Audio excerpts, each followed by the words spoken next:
En 1974, la police reçoit un appel leur signalant qu'il se produit des phénomènes inexplicables dans une maison de Lindsay Street à Bridgeport, dans le Connecticut. Peu de temps après, et vraiment à court de solutions, les propriétaires de la maison font appel à deux personnes du milieu du paranormal. Vous avez peut-être déjà entendu parler d'eux, il s'agit d'un certain Ed et d'une certaine Lorraine Warren. Évidemment, on ne vous apprend probablement rien, mais les deux chercheurs du paranormal déjà bien réputés à l'époque se mettent alors à enquêter sur l'une des plus impressionnantes affaires de poltergeist qui a été recensée de l'histoire. Name of Jesus Christ and the blood of Christ, I command you to reveal your identity.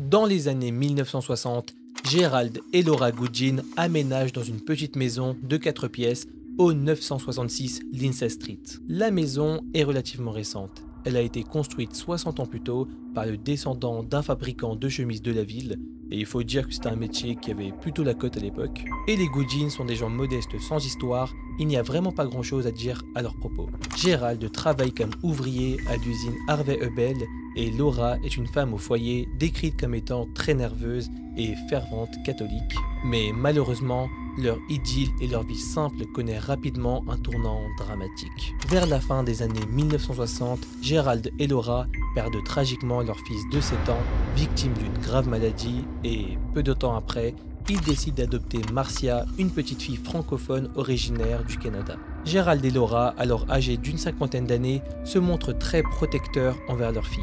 Et en même temps, après ce qu'ils ont vécu, on les comprend. Chaque matin, ils l'amènent à pied jusqu'à l'école et ils lui permettent rarement de sortir seule.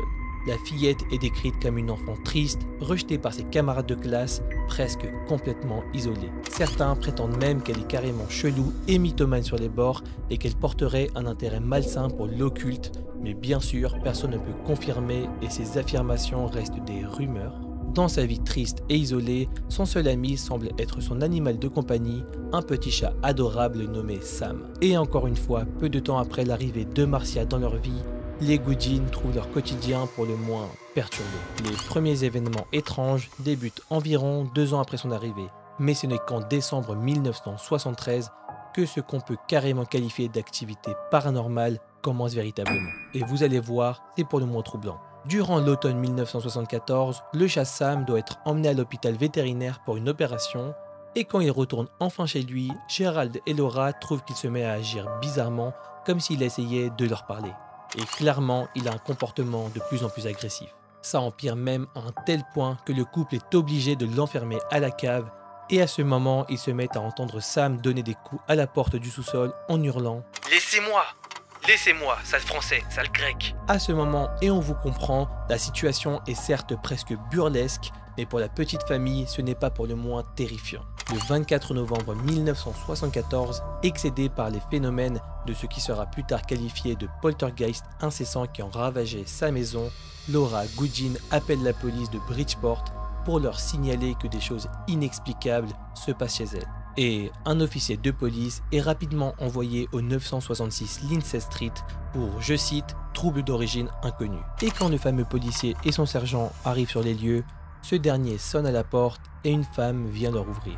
La première chose par laquelle ils sont profondément marqués, c'est qu'elle semble véritablement terrifiée. Il lui demande alors « Madame, quel est le problème ?» En entendant ces mots, Laura se met à pleurer et à montrer du doigt son salon qui est tellement en désordre qu'il semblait que quelqu'un avait jeté les meubles partout, comme si une violente dispute avait éclaté et que des dizaines de personnes avaient saccagé les lieux. Le policier lui demande ce qu'il s'est passé et si elle avait été cambriolée, mais Laura lui répond simplement « Non, c'est toujours comme ça ». Elle lui explique alors que la chaîne stéréo et sa machine à coudre ont été complètement ravagées, que le poste de télévision de la chambre a été renversé et qu'un bureau a été tiré loin du mur où il se trouvait, et tout cela sans que personne n'y touche. En plus des objets qui bougent tout seuls, des coups absolument terribles et super violents résonnent parfois dans la maison, et ce depuis des années. Vous l'aurez compris, la famille et Laura sont complètement à bout, et le policier voit bien que cette dernière n'a aucun intérêt à tout inventer et qu'elle a l'air vraiment sincère et pas non plus dérangée. Après avoir écouté son histoire, le policier réfléchit et se rend tout simplement compte au vu de tout ce qu'il a sous les yeux et du bordel monstre de la maison, que ce ne peut pas être dû à un problème lié à la structure ou à l'emplacement du bâtiment. Il téléphone donc au service incendie pour leur demander d'intervenir parce que clairement il ne comprend pas du tout d'où ça peut venir. Et c'est exactement ce qu'il va se passer. Les pompiers et l'ingénieur de la ville mènent alors une enquête pour trouver la cause des perturbations, mais ils ne découvrent aucun problème structurel et ils écartent rapidement la possibilité que les travaux de rénovation du centre médical Saint-Vincent, qui était juste à proximité, puissent être à l'origine de tels phénomènes. Vous l'aurez compris, personne ne sait ce qu'il se passe dans la maison des Goodine et leur calvaire continue. Lorsqu'il prend connaissance de la situation, Edward Doyle, aumônier du service incendie, propose de venir bénir la maison. Complètement à court d'idées, Gérald et Laura le laissent faire, mais malheureusement ou heureusement, Edward déclare qu'au moment de la bénédiction, il n'a rien vu qui laissait croire que de mauvais esprits étaient présents. Mais si le révérend n'a rien constaté d'anormal, d'autres personnes qui ont tenté le même exercice racontent une version complètement différente. Il y a de nombreux témoignages de personnes qui sont allées sur place eux aussi et qui ont apparemment assisté à des manifestations spectaculaires. Il y a par exemple John Gleason, le chef des pompiers, qui rapporte que plusieurs de ces hommes ont vu des assiettes s'entrechoquer, des photos sauter du mur, un téléviseur tomber par terre et un lourd fauteuil de cuir se soulever à au moins 15 cm du plancher. Et là, on vous le rappelle, on parle de personnes complètement en dehors de l'histoire qui ont vu tout ça de leurs propres yeux. C'est carrément flippant.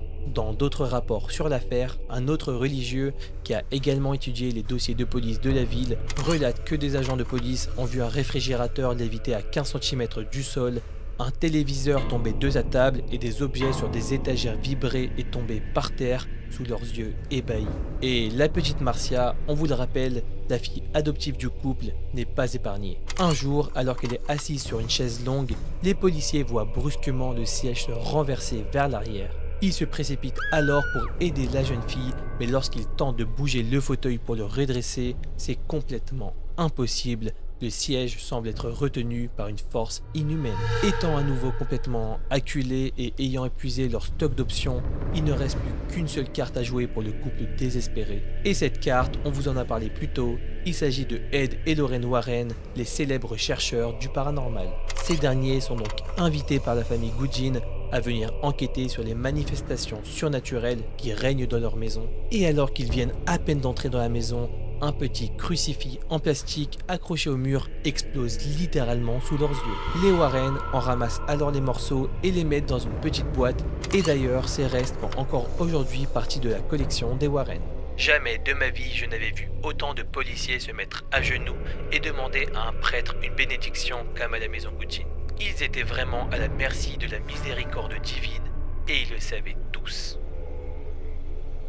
Quand la rumeur sur les événements étranges commence à se répandre, les journaux locaux reprennent l'affaire. Et c'est bientôt la presse du monde entier et des centaines de personnes, dont d'ailleurs l'intérêt pour le surnaturel était amplifié par la sortie du film L'Exorciste, qui viennent se masser devant la fameuse maison du 966 Lindsay Street, espérant apercevoir les démons dont tout le monde parle. Le phénomène connut une telle ampleur que plus personne ne peut circuler et les forces de police doivent alors intervenir tellement l'intérêt porté à l'affaire était grand. Et parmi la foule, il y a un certain Tim Quinn, qui travaillait déjà comme journaliste depuis quelques années, qui est envoyé à l'adresse pour couvrir les nouvelles. En arrivant sur les lieux, il voit la foule gigantesque et la police lui explique qu'un rite religieux est actuellement en train de se dérouler à l'intérieur de la maison. Un rite initié par les Warren qu'il voit sortir. Tim est l'un des seuls autorisés à pénétrer dans la maison. Et quand il y est enfin, il aperçoit encore une fois un fauteuil de cuir se pencher vers l'arrière et se déplacer de quelques centimètres, ne laissant étrangement aucune trace sur la moquette comme s'il l'évitait. Autant terrifié que fasciné, Tim déclare alors « Les gens ne devraient pas avoir peur de cela,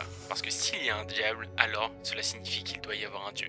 Et il doit donc y avoir une vie après la mort. » En tout cas, personne n'arrive vraiment à démêler le vrai du faux. Il y a plein de rumeurs, énormément de témoignages, mais personne n'arrive à savoir ce qui se passe réellement, et si tout est inventé ou bel et bien réel. Apparemment, les membres de la famille Goodine adoraient la publicité, et ils recevaient même les journalistes dans leur maison sans se faire prier. Ils avaient même participé à une émission de radio, ce que certains semblaient leur reprocher, comme s'ils profitaient de la situation et le prenaient à la légère. Marcia, qui n'avait à l'époque que 10 ans, était même ravie de l'intérêt soudain qu'on lui portait. Et au final, ses parents étaient soulagés de la voir heureuse. Bref, avec en plus la foule qui semblait fascinée par le récit, personne n'avait envie que l'histoire se termine.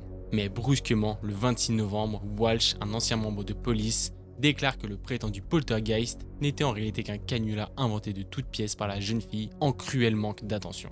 Il affirme qu'elle avait avoué avoir fait bouger les meubles quand personne ne prêtait attention à elle, et même qu'elle avait fait parler son chat par ventriloquie, même si ça reste également difficile à vérifier. Après cette annonce, la foule se dispersa, et la frénésie se calma.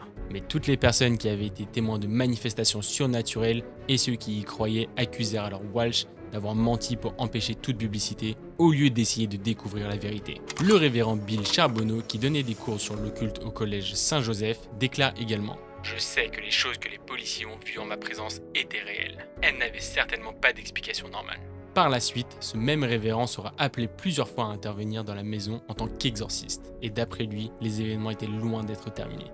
Un jour, alors qu'il est assis avec la jeune Marcia, elle se met soudainement à lui crier de se retourner. Juste à ce moment-là, le bureau glisse d'un côté de la chambre à l'autre sans avoir été touché par qui que ce soit. Plus tard, le même jour, alors qu'il se trouvait seul dans le sous-sol de la maison, il entendit une voix démoniaque chanter des chants de Noël. Et quand il essaya de voir d'où venait ce son, il s'est aperçu avec effroi que la voix provenait de Sam, le petit chat de Marcia. Pour lui, Marcia avait été accusée de provoquer les manifestations car juste avant qu'elle ne survienne, la fillette sentait que celle-ci était sur le point de se produire. Et elle en faisait part, même si elle ne les créait en aucune manière. Ce n'était pas un canular, ça n'a jamais été un canular. Mais alors qu'il enquêtait sur le phénomène et était plus investi que jamais, le prêtre est alors brusquement jeté hors de la ville avant d'avoir pu découvrir quoi que ce soit. Walsh le menace même d'arrestation si jamais il s'avise de revenir à Bridgeport.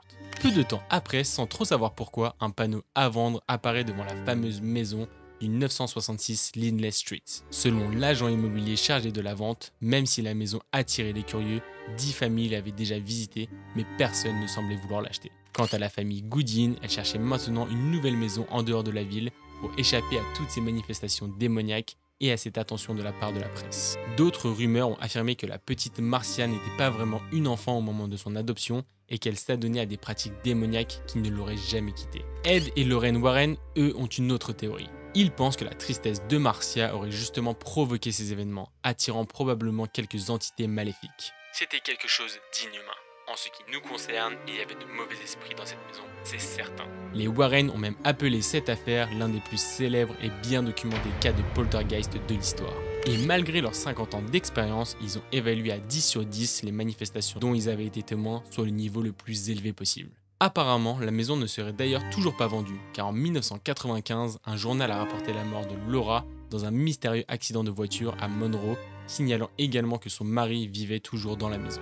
Il y mourut quelques années plus tard et les gens se seraient alors rendus compte que la maison était réellement maudite et que rien n'avait jamais été inventé. De nos jours, la plupart des gens de la région pensent qu'il s'est vraiment passé quelque chose au 966 Lindsay Street, en cette fameuse date de 1974. Certains supposent que c'est peut-être l'esprit de l'enfant de Gerald et Laura, celui qui serait décédé à l'âge de 7 ans, qui se serait manifesté ainsi à ses parents, alors que d'autres pensent que les phénomènes étaient l'œuvre d'un poltergeist avec certainement des apparitions démoniaques. Depuis, la maison a bien évidemment été vendue, mais son propriétaire ne semble pas disposé à répondre aux questions de tous les curieux qui s'arrêtent parfois devant chez lui.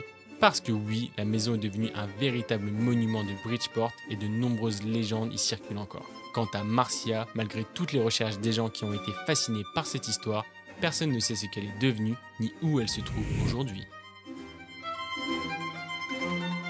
Bon, vous voici de retour encore une fois en safe place et clairement ça fait vraiment du bien de sortir un petit peu de notre zone de confort et de revenir à ce type de format qui sont un petit peu plus travaillés, un petit peu plus produits et dont les histoires, notamment celles-là, sont vraiment captivantes. Ce genre de récits paranormaux et toutes les légendes qui tournent autour, ça fait partie vraiment de l'essence de la chaîne, on en fait depuis quand même très longtemps. Et donc on voulait faire honneur ce soir aux Warren parce que ce sont quand même des piliers du paranormal. Alors n'hésitez pas à nous dire en commentaire si vous avez apprécié cette vidéo. En tout cas nous, ça nous a fait hyper plaisir de vous la raconter parce que franchement elle est hyper intéressante et hyper intrigante. Et puis personnellement, nous on est vraiment fans de la série Conjuring, c'est aussi avec ça qu'on a découvert un peu le travail des Warren. Bon, même si ce sont des films, c'est avec ça qu'on s'est introduit à cet univers-là et qu'on a lu énormément d'histoires à leur propos. Donc si vous voulez plus de vidéos de ce genre, n'hésitez pas à nous dire en commentaire si vous avez apprécié, de mettre un petit like surtout, c'est vraiment super important très pour des important. référencements et aussi pour nous dire justement si vous voulez qu'on en fasse plus. Honnêtement, on espère aussi que vous voyez sur la chaîne toutes les améliorations qu'on essaie d'apporter, que ce soit en termes de narration, mais également en termes de montage et de concept. Peut-être qu'au moment où sort cette vidéo, il y a des gros projets en préparation, des choses vraiment concrètes qu'on s'apprête à tourner. En tout cas, c'est vraiment notre objectif, sortir de notre zone de confort pour vous proposer tout ce qu'on sait faire, des concepts les plus divers et variés pour pouvoir vous divertir parce que c'est ce qu'on essaye de faire au mieux. Alors n'hésitez pas à nous envoyer de la force, que ce soit en commentaire ou sur les réseaux sociaux. Nous on est hyper ouverts à la discussion et à chaque fois on répond à tout le monde, que ce soit donc en commentaire sur Insta, sur Discord ou même sur TikTok. Alors n'hésitez pas. Et Spotify. Exactement, Spotify aussi. Et ouais. N'hésitez pas du coup à abonner à ce petit nouveau qui vient de s'écrire là, Spotify. Il est beau, il est beau. Exactement. Il est là, il est au côté de Huguette. Pour ceux qui ont la ref, effectivement. N'hésitez pas donc à vous abonner à ce Spotify pour tous ceux qui aiment bien nous écouter et qui n'aiment pas nous voir. Du coup, c'est comme ça, hein, c'est la conclusion Voilà. que nous on en tire. Ceux qui trouvent que Kratos est insupportable à regarder, on vous voit. Vous êtes très nombreux à vous manifester en commentaire. C'est pas vrai. Non, c'est faux en vrai. Bref, en tout cas, merci beaucoup d'avoir regardé cette vidéo. C'était super cool à tourner, hyper franchement, intéressant. c'était trop cool. Merci à vous de l'avoir suivi jusqu'au bout. Vous êtes la crème de la crème, les plus ouf des plus ouf. C'était Joe et Kratos et on se dit à la prochaine pour une nouvelle vidéo. Ciao. Ciao. Et Sortez c'est une du fin de cœur, tournage. C'était beau. Was a friend.